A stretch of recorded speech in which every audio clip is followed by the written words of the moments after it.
Bom, galera, eu vou falar um pouco sobre os exames de glicemia, hemoglobina glicada e o teste de tolerância oral à glicose. Atualmente, a gente sabe que para fazer um bom diagnóstico, nós precisamos realizar uma boa anamnese e os exames físicos para avaliar a condição corporal do indivíduo.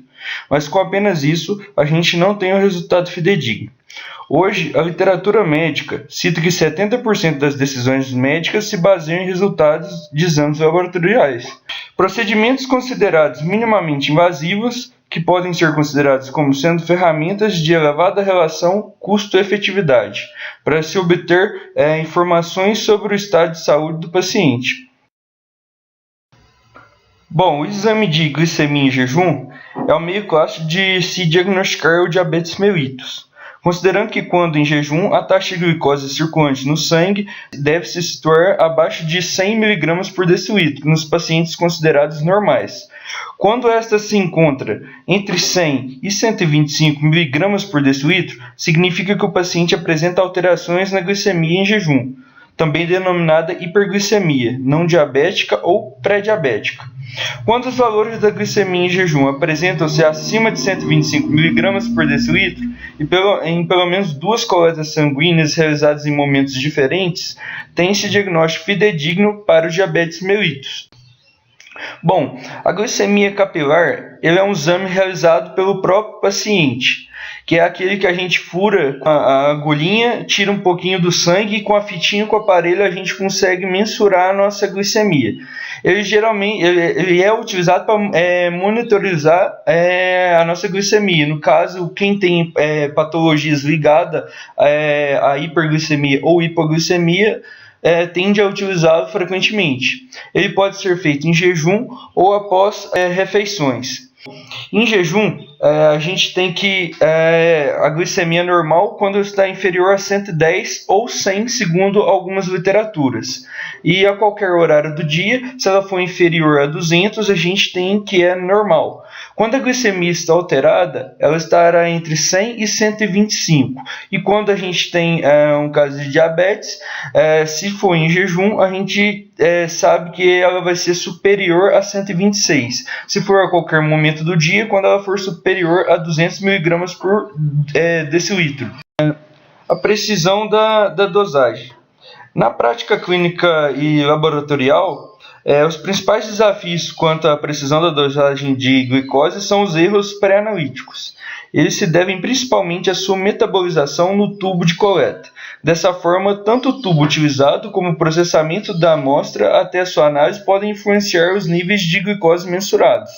Após a coleta de sangue, a glicose é metabolizada pelos eritrócitos, o que ocasiona queda dos seus níveis em torno de 10% por hora.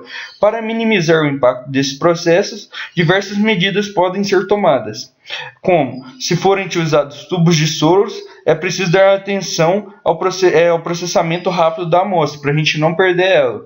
Se for utilizado um inibidor de metabolização, como o fluoreto de sódio, ainda assim a gente vai ter a metabolização da nossa amostra, mas de forma mais lenta. Então a gente vai ter uma perda de 10% a cada 3 horas, o que é muito melhor comparando a 10% por hora.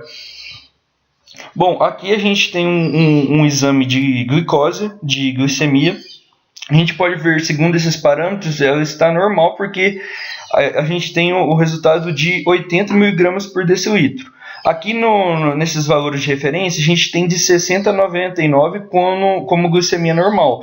Isso por causa do laboratório, mas geralmente a gente considera de 70 a 99 mg por decilitro, na maioria das vezes. Bom, a hemoglobina glicada. Desde o Diabetes Control and Complication Trial, a hemoglobina glicada é considerada um exame padrão ouro para avaliar o controle metabólico do indivíduo com diabetes mellitus tipo 1, já que ficou consistentemente demonstrada a relação entre os níveis aumentados e riscos de complicações microvasculares.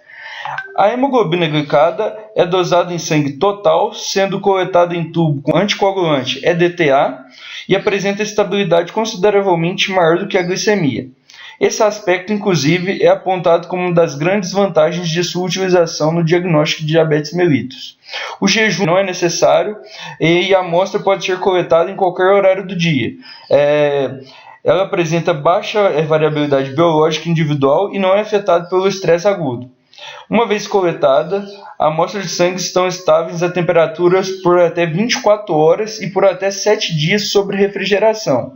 O congelamento da amostra, entretanto, torna-se inviável para análise. As anemias hemolíticas e o estado hemorrágico podem reduzir o tempo de vida útil das nossas hemácias, ou ainda a vitamina C e E em altas doses, que podem inibir a nossa glicação da hemoglobina. Então a gente tem que sempre ficar atento a essas alterações, como a anemia, os estados hemorrágicos e vitamina C e E quando elas estão em doses altas. Bom, como eu falei, não é necessário jejum. As amostras podem ser coletadas a qualquer horário do dia, são estáveis por 24 horas em temperatura ambiente, estáveis por até 7 dias quando está sob refrigeração.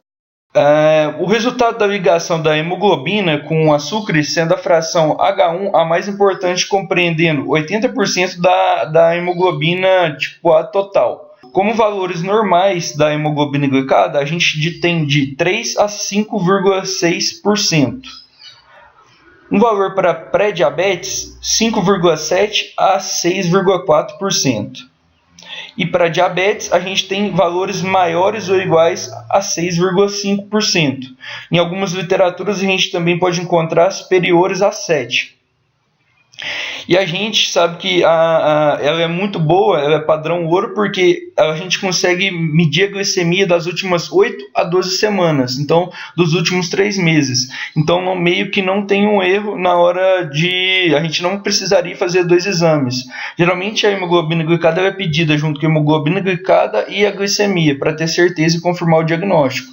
Então a gente não precisaria fazer como a glicemia e mensurar em 2 horários diferentes, 2 momentos diferentes. Bom, como eu falei, interferências. A gente tem as anemias hemolíticas, estado hemorrágico, vitamina C e E em altas doses, deficiência de ferro, que a gente diminui o carreamento de da própria glicemia de algumas substâncias, insuficiência hepática e renais. Aqui a gente tem um exame de hemoglobina glicada. Nesse exame a gente vê que a gente tem 7%. Então, a gente pode considerar que ele está com uma boa alteração, e no caso aqui a gente poderia dizer sugerir que ele tem diabetes. Bom, o teste de tolerância oral à glicose compreende a dosagem da glicemia em jejum e 2 horas após a ingestão de 75 gramas de glicose pela boca. É necessário realizar um jejum de 12 horas. Realizar também, após 3 dias de dieta rica em carboidratos, a gente não pode apresentar infecções e não podemos fumar, nem tomar café e nem nos alimentar durante o teste. Bom, aqui a gente tem as taxas de glicemia. Nesse teste, em jejum, a gente tem que ter a glicemia menor que 100 mg por decilitro. Após 2 horas, para a gente considerar uma glicemia normal, a glicemia tem que estar encontrada menor que 139 mg por decilitro.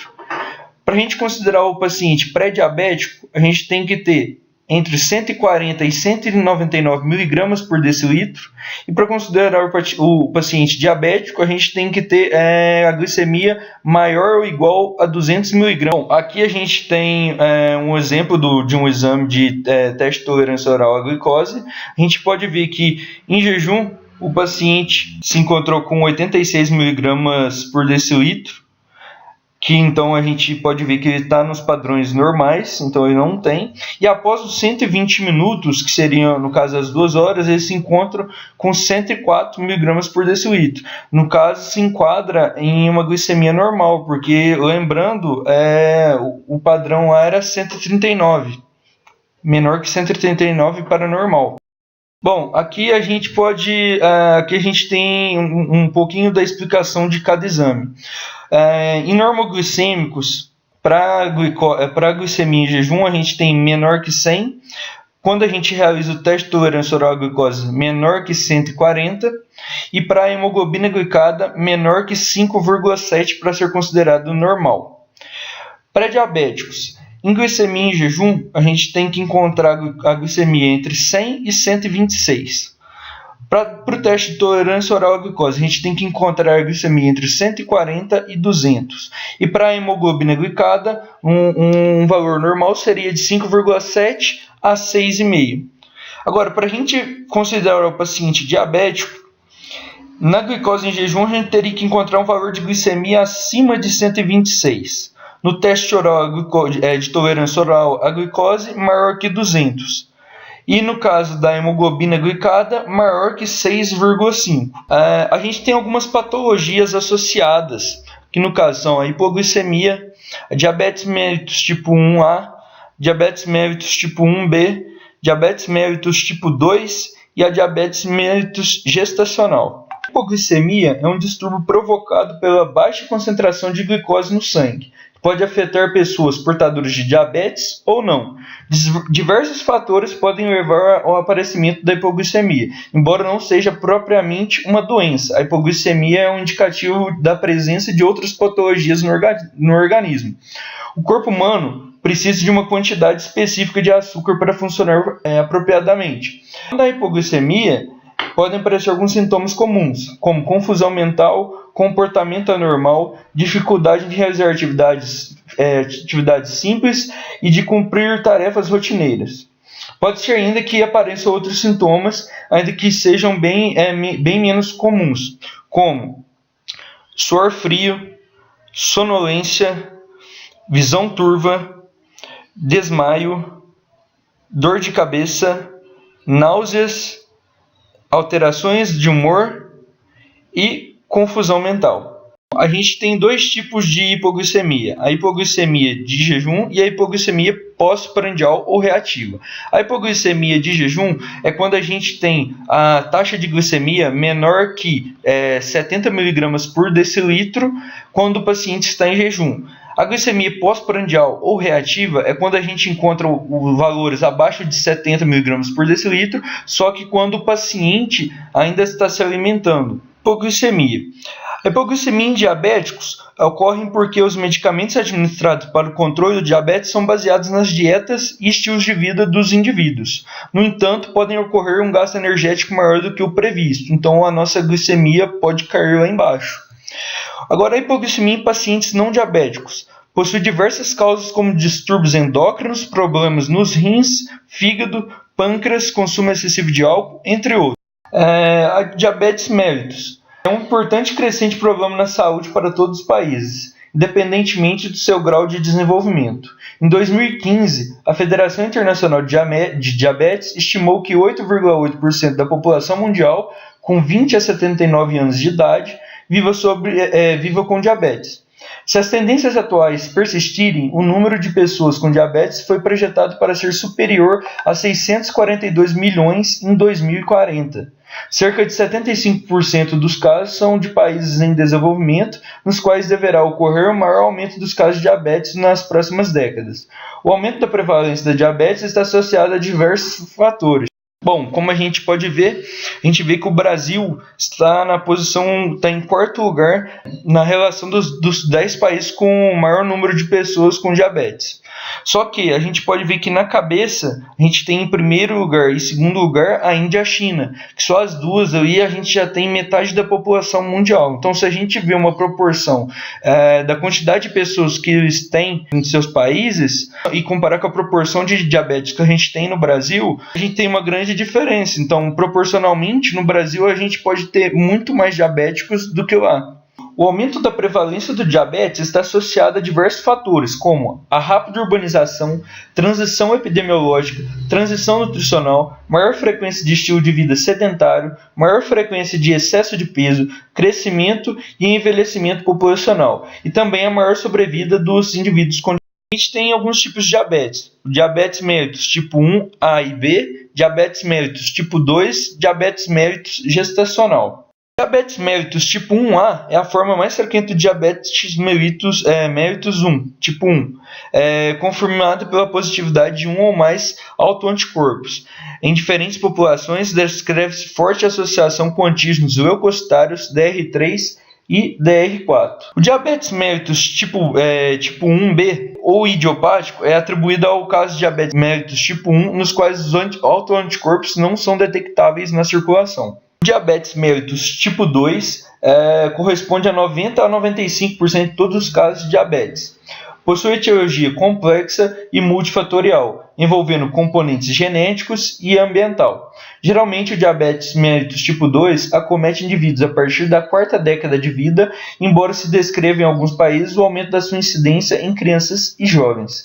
Na maioria das vezes, a doença é assintomática ou oligossintomática por longos períodos, sendo o diagnóstico realizado por dosagens laboratoriais de rotina ou manifestações das complicações crônicas. Agora, fatores de risco. Como fatores de risco, a gente tem história familiar da doença, avançar da idade, obesidade, sedentarismo, diagnóstico prévio de pré-diabetes ou diabetes mellitus gestacional, presença de componentes da síndrome metabólica, tais como hipertensão arterial e dislipidemias. O diabetes mellitus gestacional ele consiste em uma condição diabetogênica, uma vez que a placenta produz hormônios hiperglicemiantes e enzimas placentárias que degradam a insulina. Com consequente aumento compensatório da produção de insulina e na resistência à insulina, a gente pode evoluir com disfunção das células beta. Trata-se de uma intolerância a carboidratos de gravidade variável que se iniciou durante a gestação atual, sem ter previamente preenchido os critérios diagnósticos de diabetes mellitus. O diabetes mellitus gestacional traz riscos tanto para a mãe quanto para o feto e o neonato. Ela é geralmente diagnosticada no segundo ou terceiro trimestre da gestação e pode ser transitório ou persistir após o parto, caracterizando-se como um importante fator de risco, independentemente para o desenvolvimento futuro do diabetes mellitus tipo 2. Bom, então a gente tem aqui como os valores de referência, a gente pode ver que para considerar a glicemia, quando a gente faz a glicemia em jejum, a gente considera normal quando essa glicemia se encontra abaixo de 92 mg por decilitro. Agora, se a gente fazer o teste oral de tolerância à glicose e a gente sobrecarregar a gestante com 75 gramas de glicose, a gente pode ver que após as 2 horas, diferentemente de uma pessoa normal, que no caso seria menor que 139 mg por decilitro, na mulher gestante, ela tem que ter um valor menor que 153 mg por decilitro. Então, a gente tem uma alteração nos valores. Essas são as nossas referências bibliográficas e obrigado pela atenção. Valeu!